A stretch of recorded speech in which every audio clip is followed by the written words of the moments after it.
We're going. So, good morning, everybody. Thank you for jumping on. Freedom Team, EXP. We do this every Tuesday. If this is your first time with us, or if you're a guest not with EXP, this is open to every agent, every company, every week. This is all just value add. We always have great content on here, great discussion, great topics. It's always different every week, and we just mix it up. So we're happy that you're here. You can definitely we can learn from you, and hopefully you'll learn something from all of us. The more we participate in this, the better it is. So if you can turn your cameras on, okay, it just makes it more interactive for sure.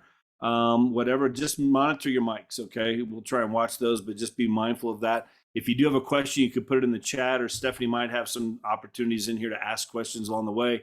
We'll let her 100% interactive. There Yes. you go. So we will interact here. But guys, thank you again. So we were happy that you're here. So Stephanie Gilezan. Stephanie is the newest leader as far as our Freedom Team group, but she's been in business for a long time. Started real estate when she was 21. What was that? 5 years ago? 6 years ago now? I wish.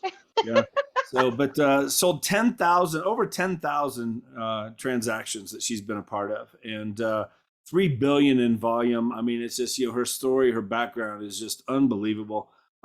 She's been a broker owner, whatever. Been over here. She would led EXP commercial for a long time, and still very involved with that. And a lot of us here at EXP just pouring into agents all over the place. So Stephanie, number one, it's great to have you as part of what we're doing, Freedom Team. We couldn't be more excited and more honored to have you with us and all the value you're adding to our group. But and bringing your group into us, we're just all learning a ton. So anyway, I'm gonna let you take it off, take over with it, and we'll go from here. We're gonna talk about short sales. So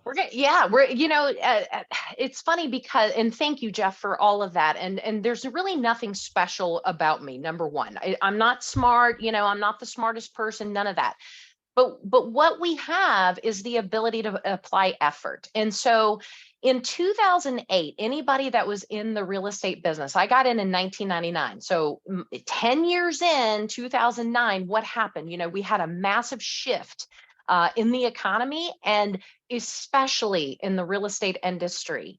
And so one of the things that I learned to apply is, how do you pivot, and how do you stay relevant, and how do you keep money flowing into your bank account? And so I never set out to be the short sale queen. Ultimately, that's exactly what I became. And it was the motivation off of one of my longtime amazing agents. I was her broker. I owned the brokerage. She said, let's go to lunch. I need to talk to you. And so we're sitting there and we're face to face.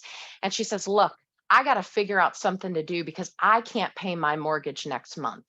And in a matter of moments, I'm sitting there thinking in my mind, what in the world can we do to change this person's path right now and today? And it all went back to what I did in college, which was I negotiated debt in college for a collection agency, actually for a law firm that specialized in debt collections. Okay.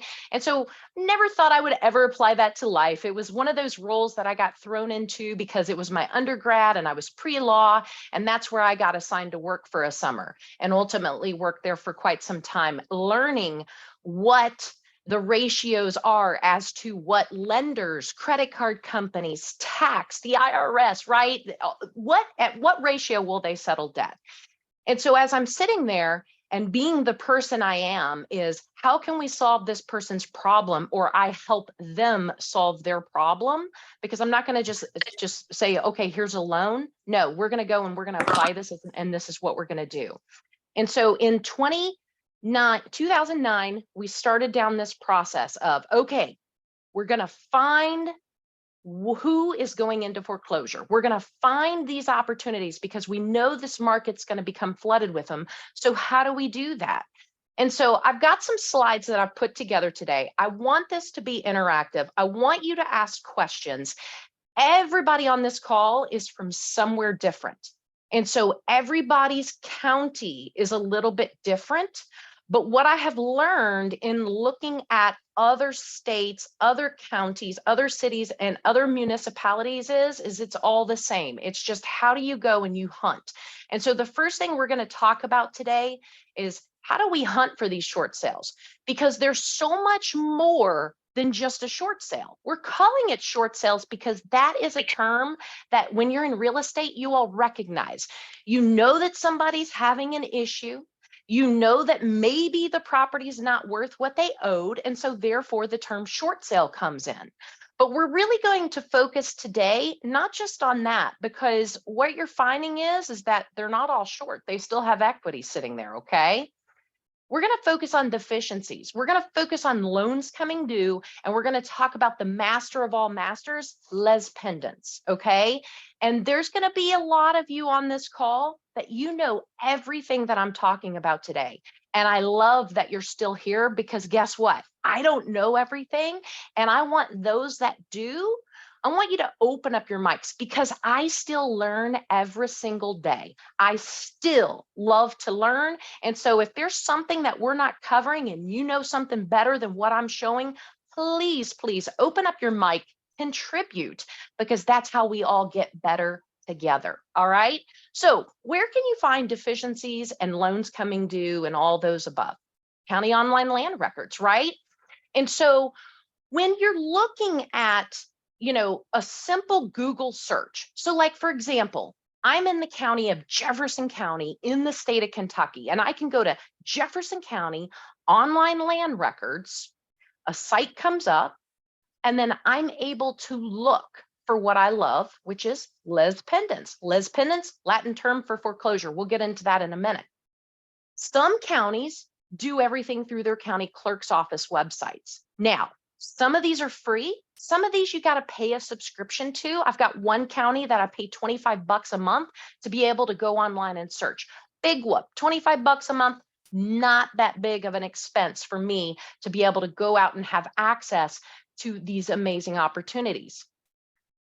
The reason why I like looking for the les pendants is because there's two things that happens when it gets filed. All right, it gets filed, it gets scanned in. At the moment that it gets scanned in and it shows up on your county clerk's office or the online land record site, that happens before the property owner is ever served.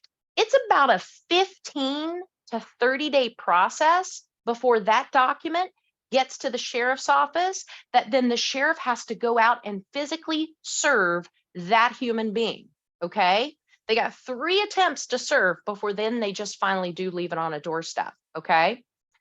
But that's why I like it, because a lot of what I was able to accomplish was I got to the opportunity first before anybody else knew about it, even the homeowner or the property owner. You're going to hear me say property owner a lot today, because short sales, deficiencies, loans coming due, it's not about just residential or commercial. It's about both, and it's across the board. And this information is there on those sites. There's a lot of paid data services out there that you can subscribe to and get this information emailed to you, sent to you. I don't know the best one, because one, I never paid for it. I never was that person that subscribed to it, because I knew how to go find it for free. And I liked my way a little bit better. Not that I'm right. I just like free. And you'll hear me say that a lot today. I do everything I can on minimal expense, because if we can do it, we can do it, right? Now, Zillow. Fake news, people. Zillow is fake news. When you see that something's in pre-foreclosure, it's 24 months old, 18 months old. I used to all the time get these people reaching out to me saying, hey, this property says on Zillow that it's pre-foreclosure. Yeah, I sold that 9 months ago. That's fake news. That's old news. Okay. So whatever it says on Zillow, trust me, they're like the last people to find out about it. Okay. So that's not going to be accurate. Don't utilize that as your tool to go look at. But also too, I want you to think about, who are your favorite closing attorneys in your title companies? Who are you sending a ton of business? Because a lot of these people are filing these actions, and you can create these types of partnerships and in the knows. And two, you also want to have those types of relationships, because you're going to need them throughout this transaction. Now, Jeff, there's probably about 9 different phases of this class we'll teach. And today you're going to find a lot about this being about the hunt and not necessarily about the process. So we'll probably do a short sale too and go through the exact process. But I want you to ask questions and remember, and just know we've got 1 hour for this class today. So I'm going to give you the best information to hunt for the process. Now, a lot of you know, I do a lot of commercial real estate. I'm not just married to the state of Kentucky in which I reside. I've got listings in 37 different states. How am I able to do this in such a small window of opportunity? I utilize reonomy.com for that. And if we have time later, I'll open these things up and I'll show that. Another thing I love to follow are the code enforcement notices and fines. These are all done by your metro government, your city government, your county, whoever is governing that city, whoever's in charge of these property enforcement or code enforcement fines. I study those websites too, because listen, there's nothing better than finding these great opportunities of where somebody is not maintaining their property, their investment properties, their rental properties, their, whatever properties. Okay. So I don't know how to tell you to go and find these sites other than utilize Google and just type in, and we'll share these slides out today. We'll put them in Workplace, but type in these things and start looking for them, because I promise you it is there and it's not difficult to find whatsoever. All right. So what is a les pendens? A les pendens is an official public notice that a property has a pending lawsuit or a claim attached to it. A les pendens, it is. It's just that. It's where the banks, the mortgage company, an HOA, or past due property taxes, or a contractor, or these property maintenance cases are filing a foreclosure because the debt has gone so long without being paid. Typically, when it comes to a mortgage on a property, once somebody is 90 days past due, the bank, the lender, the mortgage company has the right to file the foreclosure, the les pendens. Doesn't mean it's automatically going. It's the notice that it's going. That is your cue to be able to utilize that information, pick up the phone, get in your car, go to the property, whatever the case is, and get in touch with that owner, because they've got a problem and you need to see what their plan is in order to solve it. And majority of these people don't know what their options are. And that's why when you bring them the information, yeah, they might tell you, and I know that we're live and we've got guests on the call today, so I can't say the exact word that I want to say, but they might tell you to bleep off, and that's okay. You'll call them back the next day. We'll get into some scripts too today. But what's a les pendens look like? So no matter where you are in the country, no matter what court you're looking at, majority of them all look just like this. And so the yellow arrow is who's filing the les pendens. That's usually the bank, the mortgage company, or even the loan servicer company, because there's loan servicer companies out there. Wells Fargo, Bank of America, a lot of these big, massive lenders don't have the in-house staff to be able to file these, hundreds and thousands of them every single day. So they might have a loan servicer that's doing it on their behalf. And that's okay, because that's the information there. Then versus, that's the defendant. That's the owner. That's who signed for the debt. That is who's on this note, this mortgage. That is who's in trouble. All right. That is who you need to be speaking to. Now, when there's secondary information, like as you see on the screen here, there's Laura Doan. After that is American Mortgage Service Company. Okay, well, that's a servicer, not a big deal. But then there's a bound federal credit union. That's probably a second mortgage or a lien of some sort. Maybe she's got an unpaid credit card.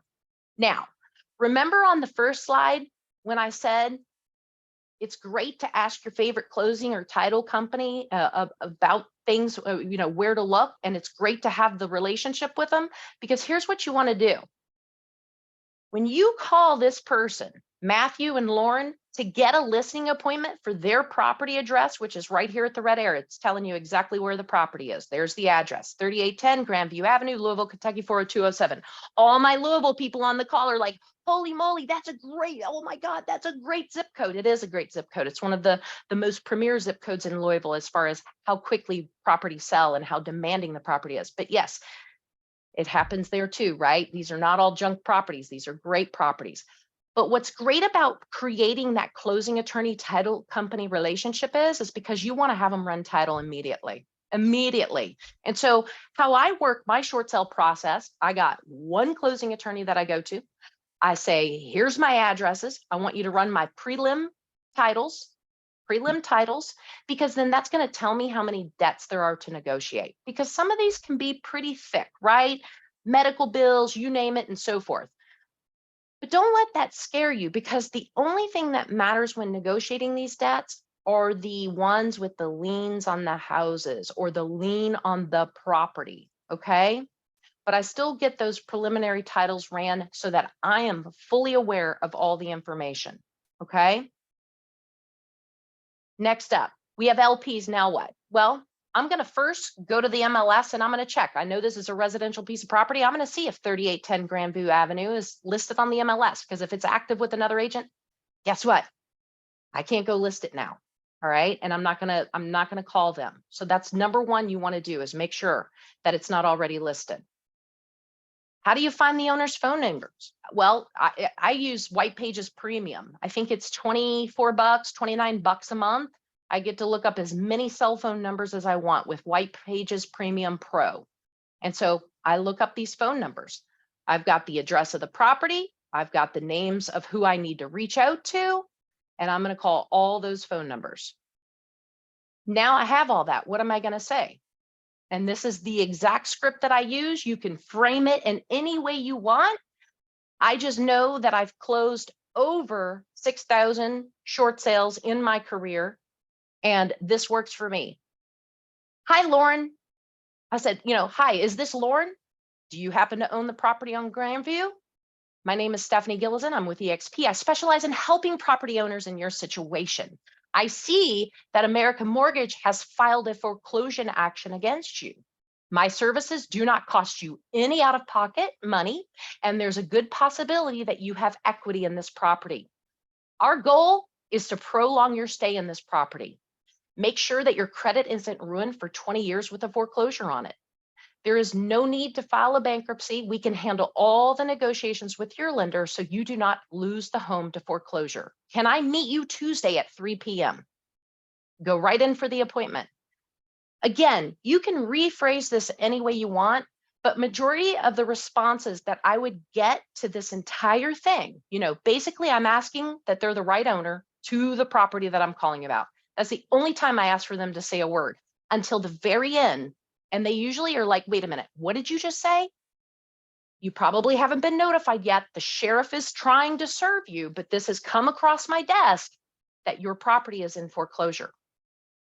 Again, my services are not going to cost you any money out of pocket. You're not going to pay me. You're not going to pay me. And the reason why they're not going to pay me is because I make a commission. It will become one of the fees on that closing disclosure that the bank doesn't get a piece of, right? It's just money that comes to me. But these sellers never had to pay me a dime. Now, by this time, they're getting bankruptcy notices. They're getting all kinds of things. But here's the thing. There's never a need to file a bankruptcy if it's just the property you're having an issue with. And here's the other thing. If they file a bankruptcy, the bankruptcy attorney is still going to make them sell this property. The court is still going to tell them to sell this property. How do I know this? We'll get into that. But a bankruptcy is going to cost them money up front. Minimum of $3,600 filing fee, minimum of $3,600 to file that bankruptcy when they may not even need to file the bankruptcy. And so them hearing from you that there's not going to be any out-of-pocket money from them to you or to me, that's what's important here. Because remember, they're in foreclosure for a reason. They can't pay their mortgage. So they need to find solutions that do not cost them money out of pocket. So that's huge. I want to pause right there for a second. I know I talk fast. Tell me to slow down, but unmute your mics and let's see what kinds of questions we have so far about anything that I've covered. Who's got a question, guys? Jessica had a question. Do you have to pay for the prelim title searches? She put that in the chat. No, you don't. And here's what you do. You make that great relationship, because here's the thing. In attorney-driven states, and I'm not sure, Jessica, which state you're in, but Kentucky, for example, Indiana, these are attorney-driven states. And so what happens is that you say to the title company, listen, I want you to do the preliminary title, and I'm going to bring you this closing. And then I would say in my short sale addendum, when I've posted it on the MLS or wherever I've posted it, closing will happen at, and then put that title company's name. And so they'll do these preliminary titles to guarantee that they get that business later. So they want that. But the other thing about attorney-driven states is there's negotiation fees. And what do negotiation fees mean? You can charge to negotiate this debt. The bank pays it. So like FHA, for example, if it's an FHA lender or loan, $750. Doesn't sound like a lot, right? Not a big deal. Conventional, $3,500, $3,500. Now, the negotiation fees are the first thing that the bank's going to want to negotiate with, but it's like bonus money. And so what I would always do is say, look, here's what's in it. It's not just the typical closing for these title companies, right? Yeah, you got to run the preliminary title. Yeah, you got to do some work for me. You might make 5 or 6 closing disclosures that I'm going to submit onto the bank. But here's the thing.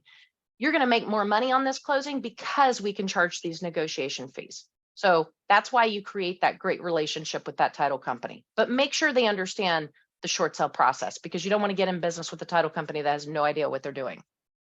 Definitely. We got a hand raised, and I don't know who that is. I'm sorry. iPhone. Hey, sorry. I thought I had my name on there. This is Chuck Sowers, EXP in Panama City Beach, Florida. Hey, Chuck. How do you handle, like, if it's listed in a trust? Doesn't matter. It's still got that debt. And so here's the thing. The trust is for deed purposes only. Okay, guys? That trust is not a borrower. A person has to be the borrower. Okay? So when you go to list, you're going to need the trustee's signature on that listing paperwork, but you also need the borrower's information on the short sale documentation. And we're going to get into that for a second. But remember that if it's a company listed, there's always an individual behind that company or behind that trust. So it works the same. Cool. Linda McKenzie, can you unmute yourself? Are you able to unmute yourself and ask your question? Linda? Yeah, I'm slow. Sorry, I had to find the There you button. go. No, you're good. Go ahead and ask your question to Stephanie. Yeah, I noticed that when you just touch the iceberg on a call like that, they want to know everything right now. How do you stop them from having you throw up on them over the phone? That's exactly what we're going to get into when I come to your house at Tuesday at 3 p.m. I'm going to bring all the paperwork. I'm going to show you exactly how this process works. And that's exactly what you do. You just pause them and hold them Why off. can't you just answer a few questions right now? I don't want to waste my time. Well, here's the thing. We're not wasting your time, because here's what you're up against. One, your house could get set for auction. And let me tell you something. If you come home and your house has been auctioned off, you are going to find your belongings on the curb out front. You don't have a lot of time to mess around with this. Tuesday at 3 o'clock work. Okay, yeah. Yeah, my problem is they always want to drag me into long conversations and I can't cut them off. Control it. You just cut them off by, here's the thing. And I have found that telling them the truth, because that is a truth, right? If they do nothing about this, they have the opportunity that their house is going to go to the courthouse door auction steps, and they're going to show up home one day and all their stuff sitting out on the front. I mean, literally, I've seen it many, many of times. And so, they also don't have a lot of time when a judgment gets granted by the court and their bank account and their wages are garnished. I know right? some of these people are living in la la land. They don't think it's really happening. They're in denial. I have a lady right now. She's losing her house. She's got $600,000 equity, and she's just being stubborn and stupid. And I don't know how to say it any plainer than I've said it. So, let's call her Nancy, Linda. I don't know what her name is. We're going to make up Nancy for the time being. Pretty close. All right.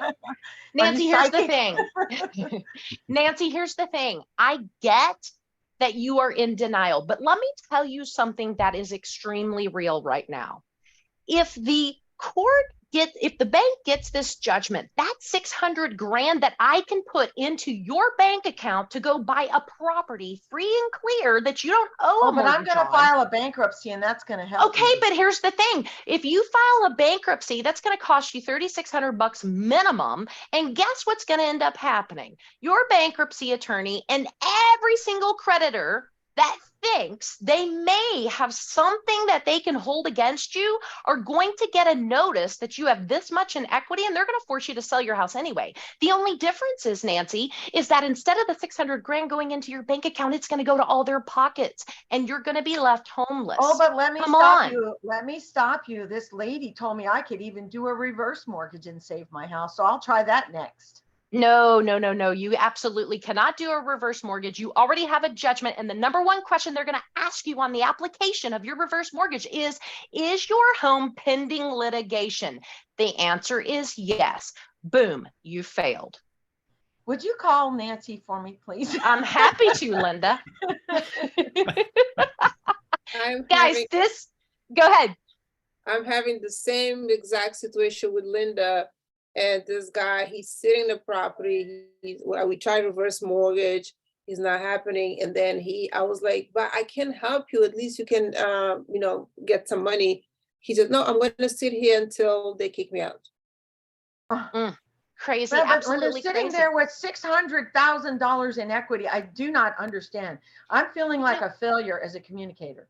Well, I tell you what, here's the thing, whether, and if anybody has any great solutions, please, open up the mic or raise your hand and we'll call on you. But here's the thing. These people are in a situation because they couldn't take charge of responsibility. Okay. That's the truth. So I want you to think about that. Both of you, Linda and is it Eliza? Eliza, I'm sorry, I can't read. It's so small. Eliza. Okay, perfect. Here's the thing.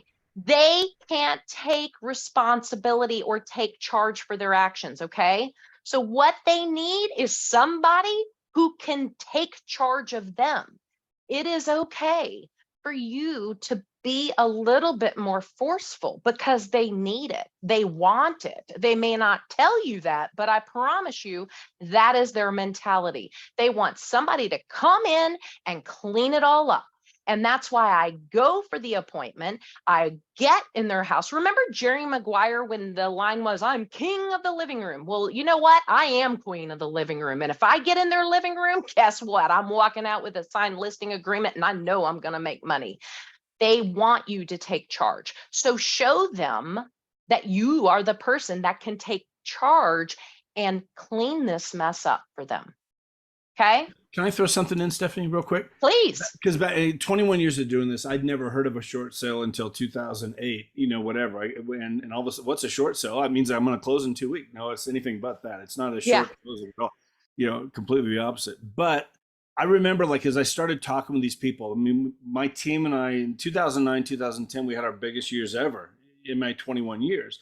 And it was 90% short sales.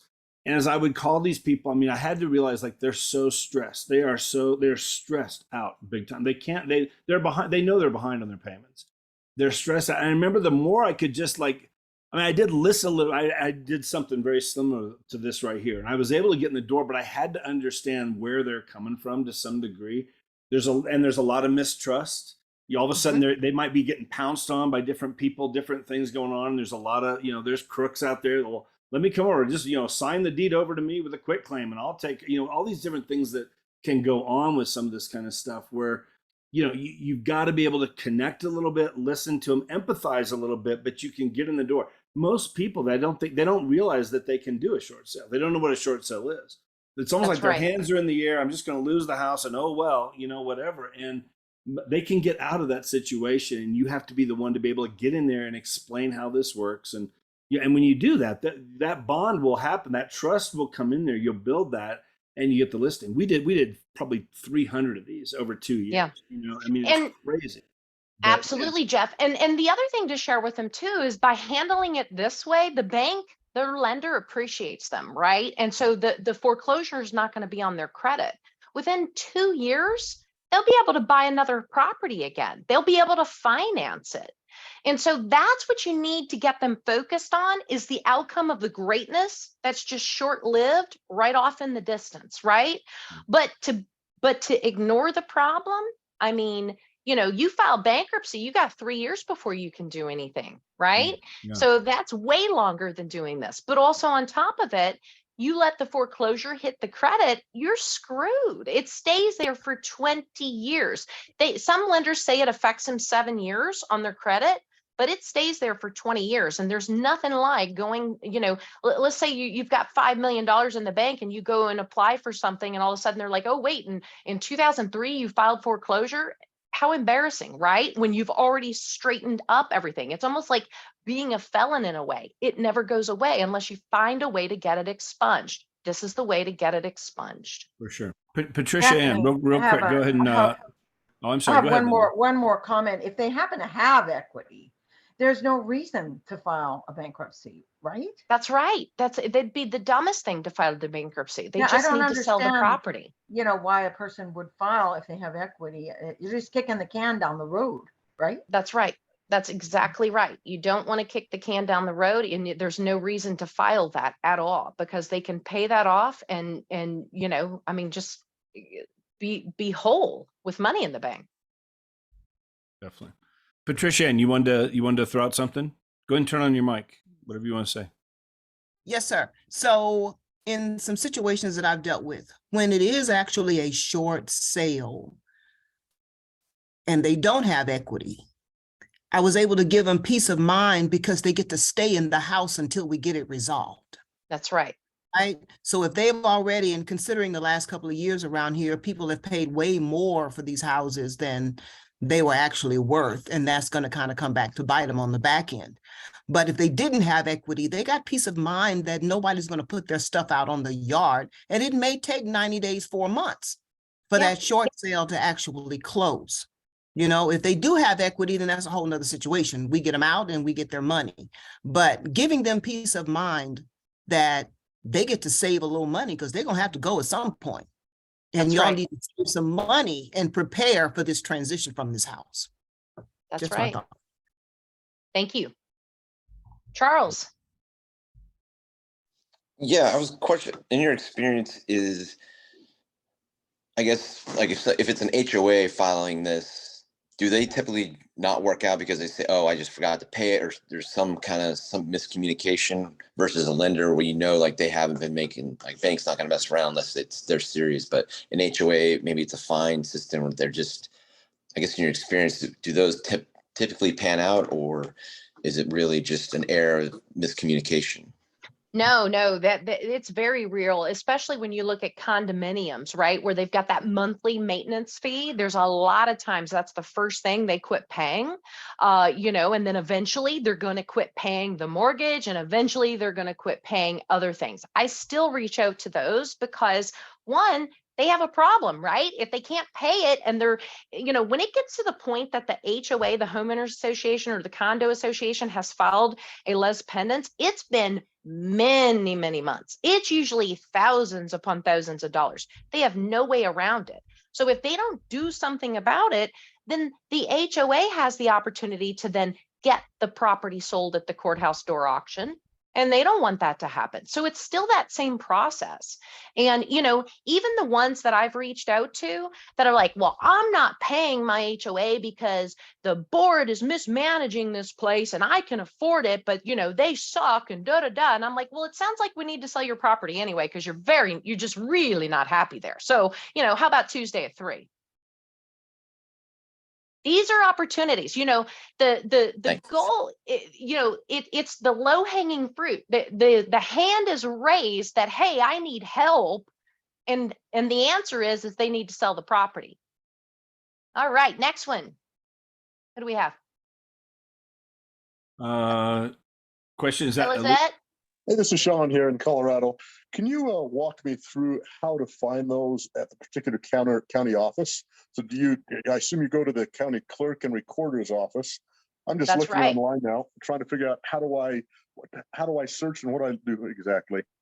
Well, and again, I don't know what county or what area you're in, so I haven't researched yours. Jeff, did my screen change? Am I on Google now? You're on Google now, yeah. Okay, Sean, perfect. Sean, I know, like up here in Colorado Springs, because you're here in Colorado, I know for us, we go to the public trustees. I can go to the public trustees website. That's where I go, and I can see so it. So it's going to be different, but yeah, go ahead. yeah, it's going to be different for any municipality. But I mean, literally, I know that in this particular county that I need to look up Jefferson County online land records, okay? And then once I get there, I'm going to click this link, and then it tells me, oh, we've upgraded, so I got to click this link. And so then I'm in, okay? And so I want to search, I want to search by party name, okay? And of course, I only want les pendances. So I'm going to scroll down to les pendances, okay? And I'm going to do a start date of, we'll just start at the first of the year. Now, I don't know a name. I want all of them, okay? Now, here's something funny, okay? If you don't put anything here, it's going to say, well, you didn't put a name in. I don't know if all your sites work this way, but I know all of the counties that I do this business in, that if I hit an asterisk, and I execute search, I get all of them to come up, okay? So 384 foreclosures have been filed since the 1st of January in this county. And this is free, guys. It's free everywhere. You just got to know where to dig for it. And it's sometimes a little bit hard to dig. So don't be hesitant to call. Reach out and call the county you're in and ask them the question. These are government workers paid for by all of our tax dollars. They work for you, so ask them. Or drive there. You know how many counties I've driven to, walked in and said, look, I can't find this. Show me everything.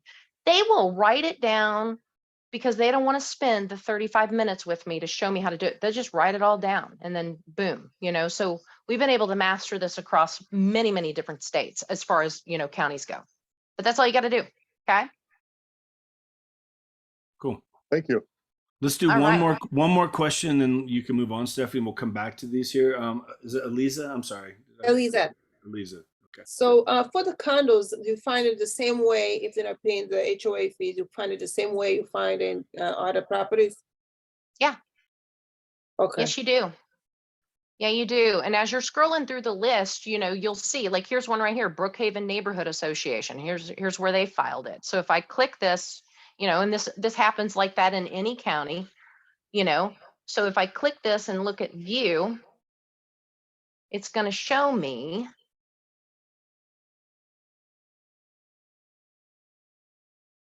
that they have filed it. But look, also they're not paying their mortgage either. So MidFirst Bank is actually the plaintiff here. Brookhaven Neighborhood Association's listed because they're owed the United States of America Secretary of Housing and Urban Development. So they've got a HUD loan, a HUD mortgage. That's what that's telling me. They've got a bunch of different hospital things. When it comes to the short sale, none of these matter. You know, they're there, but it's not a big deal. But Kathleen and Victoria Redding, anybody in Louisville, Kentucky, Victoria and Catherine at, let's see here, 4307 Brookhaven Avenue, 40220, another great zip code, need some help. Who would have thought this was lead day, right? There you go. Cool. All Let's right. move on, and we'll jump back into more questions. So there's some more that are here, but go ahead, Stephanie. We'll come back. All right. Okay? And on We're this slide, I've said a lot of these things, right? But, you know, finding that attorney title company in your area that specializes in short sales, because, you know, here's the thing. I got so big and so many listings at one time that I couldn't negotiate them anymore. I was doing hundreds and hundreds of these, literally a month. And so basically I trained an entire title company here in my area to do the negotiations for me. Okay. And that was the deal that we worked out, because if they wanted all these closings, they had to earn them by doing the negotiations. And so that's number one. You don't have to be a negotiation specialist if you find that relationship, right? Again, we talk about preliminary title. That is so important. You've got to run that preliminary title.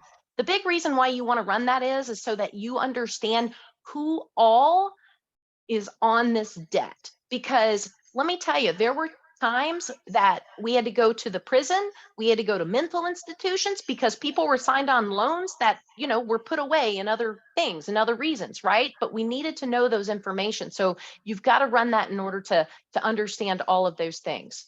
Every bank has a short sale package, and you can Google these online, you all. Like, let's say you get a deal later today and it's Wells Fargo. You go to Google and you Google Wells Fargo. I think I did this earlier, but I can do it again. Wells Fargo, you know, short sale documents, PDF. Here it is, okay? And so when you go to this listing, when you make that appointment, not only are you taking the listing paperwork, but you're taking this documentation with you. Because here's what I've learned too. Remember, these people need somebody to take control of their situation.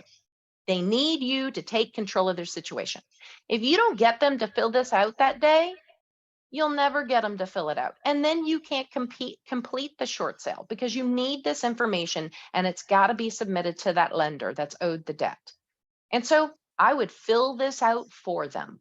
With them. I'd do the writing. I'd sit right there. I'd get it all filled out. I knew these forms so much I could do them totally blindfolded. Okay.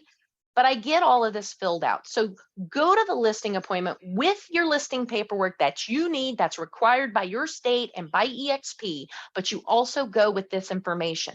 Now, like some of you that you know that there's equity in the property, so what? Take this paperwork anyway, okay? And the reason why you want to take this paperwork and have them fill it out and submit it to the bank is so that the bank slows the process down. If they know that there is a workout happening, then they're going to pause setting that house or that property for auction. So that's very important to do, okay? Very important to do. But this is the information that Wells Fargo and many, many other banks, they all look very similar alike, that you need to have those people fill out, all right? And then there's the rules of the short sale as it relates to Wells Fargo.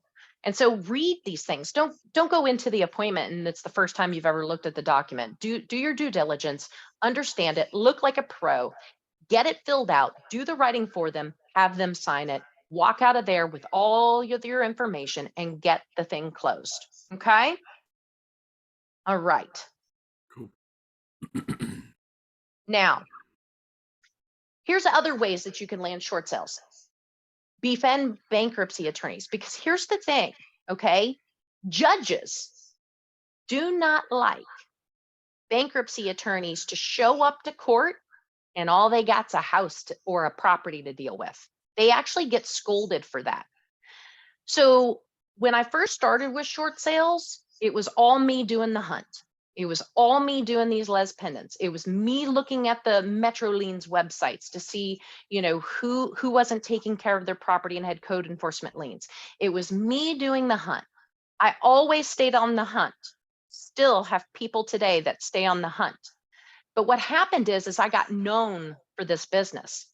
And every bankruptcy attorney would pick up the phone and call me and say, look, I got one for you. I got one for you. I got one for you.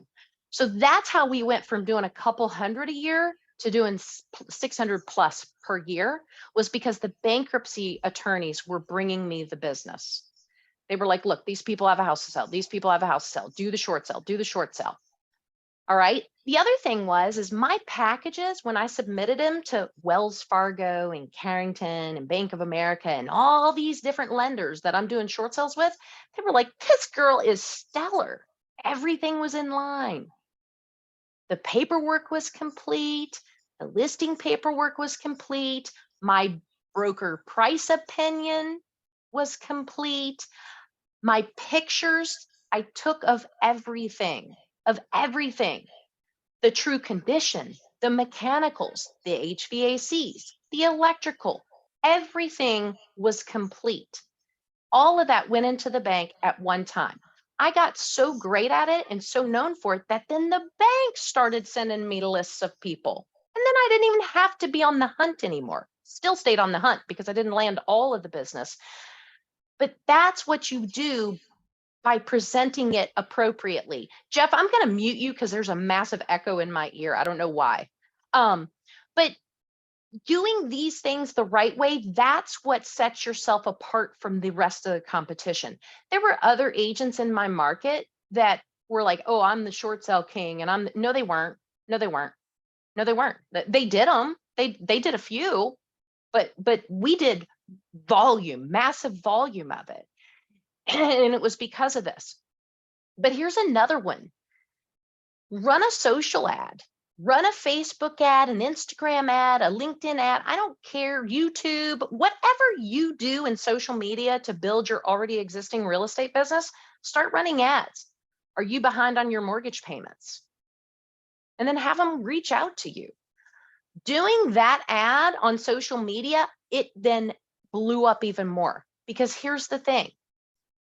Because they were Googling, what do I do? Because they were Googling, they were behind. Because they were trying to do some research on their own about what they should do, my ads were showing right up in their face every time they got on their social media. And back then it was primarily Facebook, right? But we all know how that works. Don't you talk about something and the next thing you know, you go to the Weather Channel and there's a mattress or there's whatever you were talking about. You know how that works?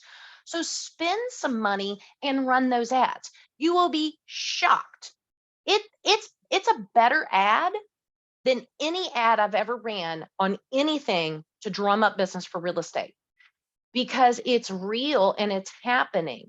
And yes, they are behind and they want to know what you have to say or what the solution is. Don't put what your solution is. Don't put what you do. Ask the question and let them click and let them read a little bit, right?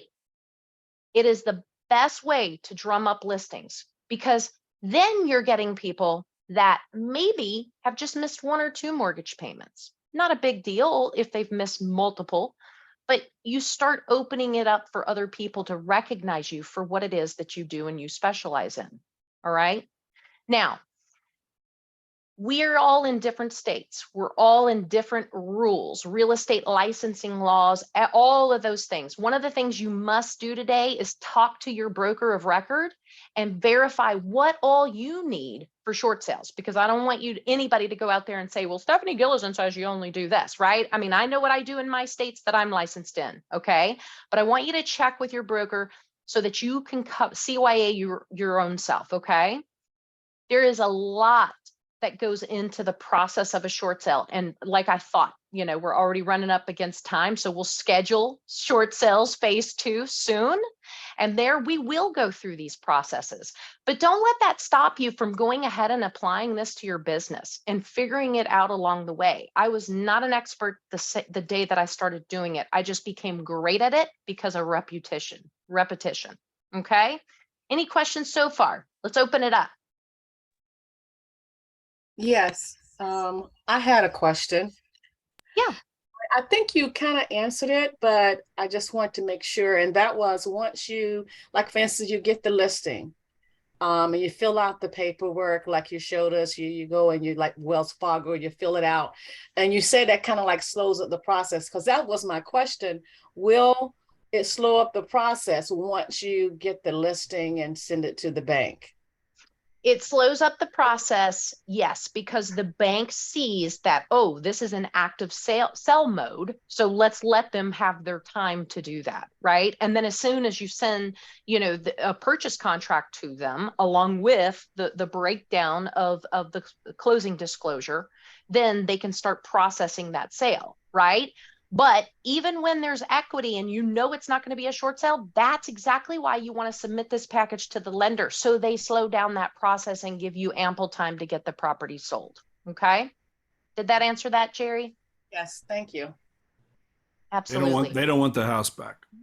The bank doesn't. They'll work with you. Once they see that there's action being taken, they'll slow it down. I have another question, Stephanie.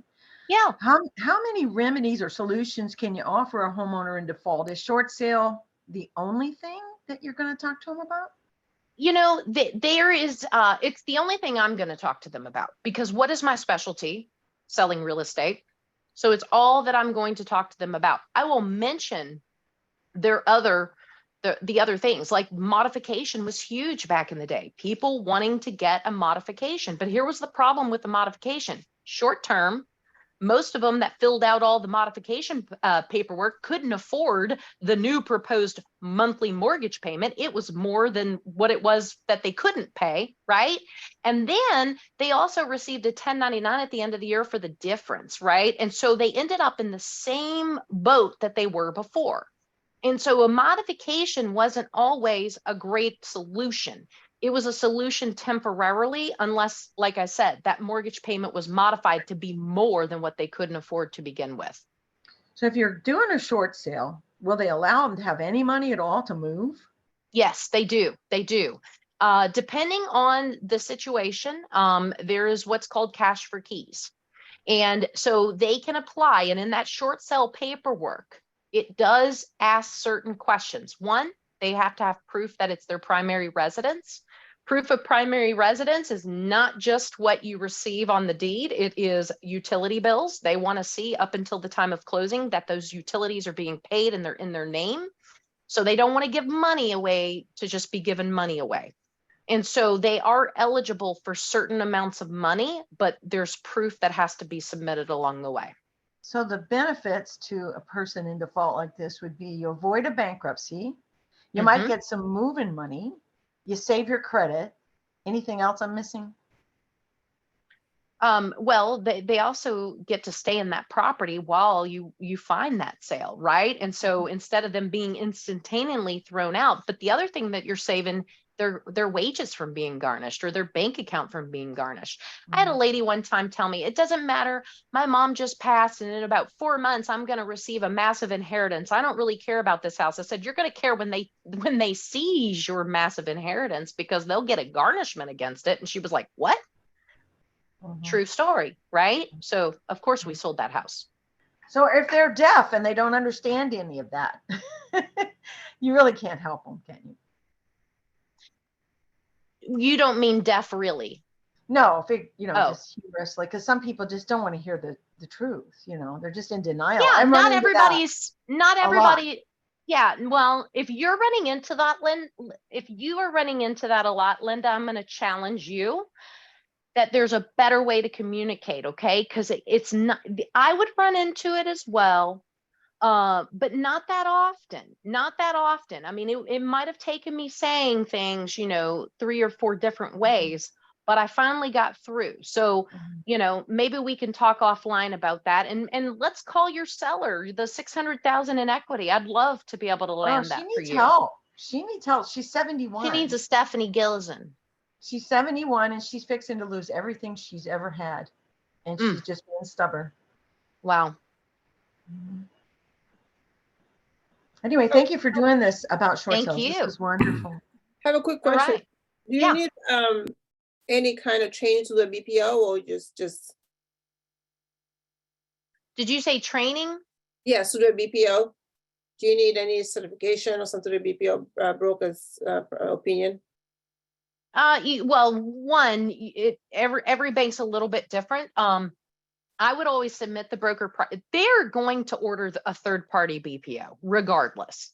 Okay. The reason why I would submit a BPO is so that it justified the sales contract that I was sending to them as why they should accept it.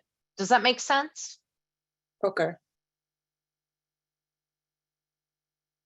But yes, you do need expertise in doing BPOs. So I would usually, search local classes, ask your broker to see who's teaching the BPOs. Okay, thank you. Stephanie, do you recommend the certified distressed property expert designation? And if so, what do you like, or which one of those classes or certifications do you like? Here, I would do the one inside of EXP for the REO certification, and here's why. One, it gets you the certification and everything taught in the other one that you mentioned, but 2, it also is going to get you referrals from EXP themselves, because Dawn's working her tail off putting together these massive relationships. So get in line and be one of those solutions, and so get that designation so that you can also get the referrals through EXP.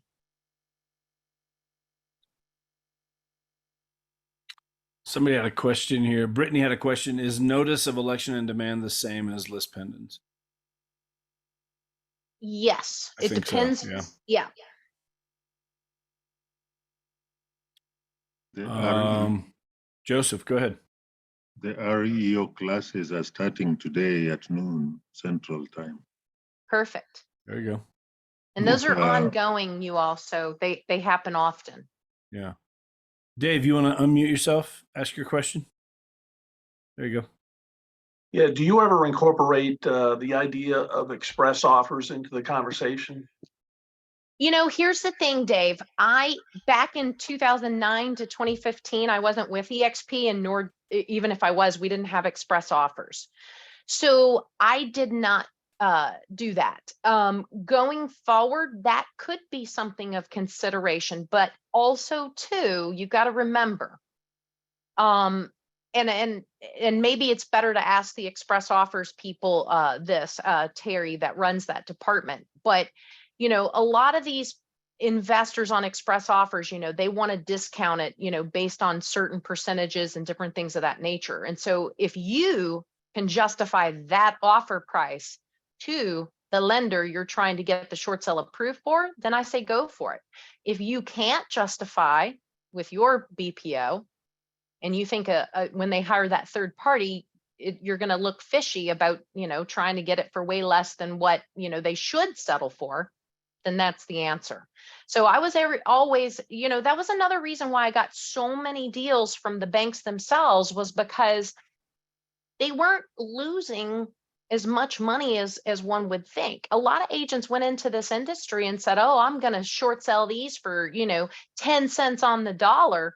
No, you're not. And then they got labeled, you know, by the banks as, oh no, we don't want to do business with them. So, you know, that's one thing to be worried about or thinking about. Thank you. One quick comment that I'll make, Stephanie, and you know, it might be different today. I haven't done one of these in a long time. They really haven't been around well, they've been around, but just not the way they were back in the day when I did, you know, several hundred of them, like, you know, Yeah. like you did. I remember going to Denver, and I went into the short sale department. I think it was Countrywide back in the day, Countrywide Home Loans. I think, whatever. Yeah. Way back when.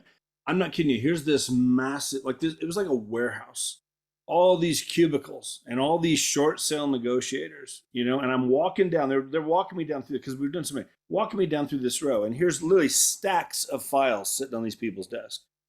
So here's what I want to say with this, and here's what I learned back then, and it's probably going to be the same today, is, you know, like as realtors, like, you know, get your package together. Get this stuff together, get that short sale packet, get that whole package as complete as possible, get it into the banks, okay?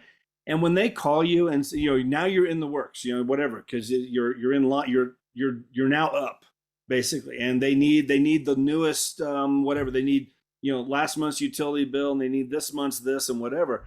Get that stuff in and together as quick as possible, and you have to educate your seller on that, because I just, like, when I call you and I need something, I need it, because Yeah. if you don't get it in, like if it's a few days later, all of a sudden, here's what I saw, that file that's now on the top just went to the bottom, and they're moving on to the next one, because they're getting paid a commission for every short sale that negotiator gets to closing. I mean, it's like, that's how that worked back then. And I'm assuming it probably is going to be the same today.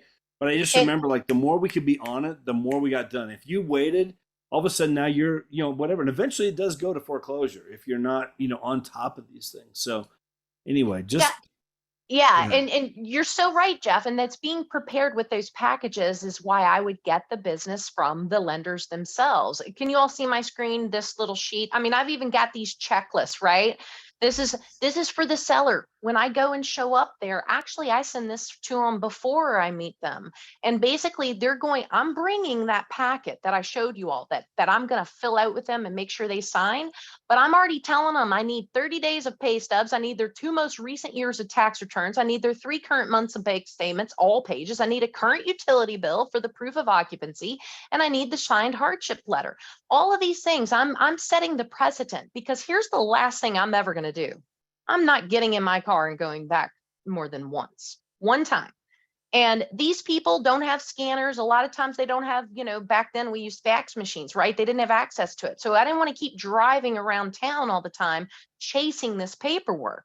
And so putting all those ducks in a row, and like Jeff said, putting it all together, submitting it one time to the lender, you're a dream. They're like, we want this person to do all of our short sales. Can you service this? Can you do this? Because the package was perfect. Perfect. Okay. Yeah. And maybe Stephanie, you could upload that into the workplace group along with, Sure. with your slides and stuff. And that way we have access to all this stuff. That would be great.